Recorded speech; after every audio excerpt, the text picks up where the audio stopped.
So sometimes when we talk about Pure Land Buddhism to people, and then people will be like, is the Pure Land just another heaven?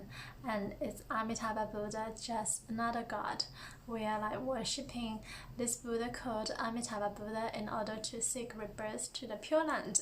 Is it like sort of worshipping God in order to seek rebirth to the heaven? So it's actually very, very different. First of all, Buddha is not God. Buddha never said he's God. No Buddha claims that. No Buddha also says there is a single God that creates everything. If there is this God, then it's also within our Buddha nature. It's not away from our Buddha nature. And the word Buddha actually means awakened. When we talk about the word Buddha, a lot of people think about Gautama Buddha or Shakyamuni Buddha. But the Buddha is actually a title.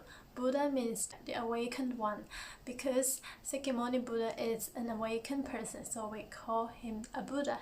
And Shakyamuni Buddha told us the Buddha nature is within all beings. So this awakened nature is within all beings, and we can all be like Buddha.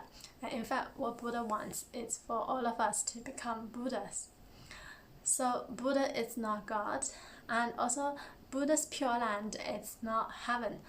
Buddha does not deny heaven. Buddha does not deny God. There are a lot of godly beings who live in the heaven. In fact, in the Buddhist scriptures, there are a lot of detailed descriptions about the heaven, how the heaven looks like, which devas and heavenly beings actually live in the heaven. The difference between the heaven realm and the Pure Land is that for beings who live in the heaven, there is still a lifespan. Although they seem to live for much longer, but still there is a time when they have to die. The heaven realm is still in the cycle of reincarnation. And in the Buddhist cosmology, there are three realms in the heaven: the desire realm, the form realm, and the formless realm. And in each of these realms, there are also many different heavens. So in the desire realm, there are 6 heavens. And the first layer of heaven of the desire realm is called the realm of the 4 heavenly kings. So this is like the lowest heaven. And in this heaven, one day in this heaven equates to 50 years on earth. And for beings who live here, they could live for up to 500 years. Second level of the heaven in the desire realm, it's called Chayastrimsa. And in this heaven, one day in this heaven equates to 100 years on earth, and beings who live here, they could live up to 1,000 years according to their time. And the third level of heaven in the desire realm is called the heaven of Yama. And one day in Yama equates to 200 years on earth, and beings who live here could live up to 2,000 years. And the fourth level of the heaven in the desire realm is called Tusita. And in this level of heaven, one day equates to 400 years on earth, and they could live up to 4,000 years according to their time. So the heavenly beings, they live really for much, much longer compared to us humans. And they do enjoy a lot of pleasures there.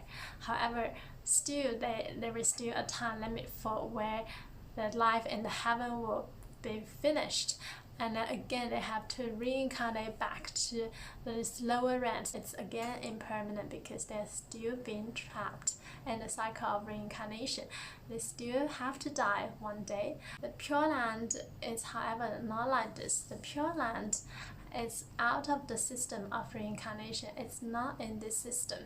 When we gain rebirth to the Pure Land, we will gain infinite life. Also, we will enjoy ultimate bliss, and there is no suffering because we will realize enlightenment really quickly there.